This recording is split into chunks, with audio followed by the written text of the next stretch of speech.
জল সংকটে দিল্লির জল বন্ধ, অনির্দিষ্টকালের জন্য অনশনে বসলেন আপমন্ত্রী ওথিসি।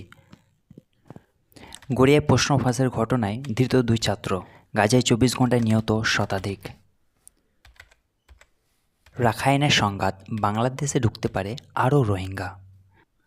তৃণমূল করার অপরাধে মহিলাকে বেধড়ক মারধরের অভিযোগ বিজেপির বিরুদ্ধে।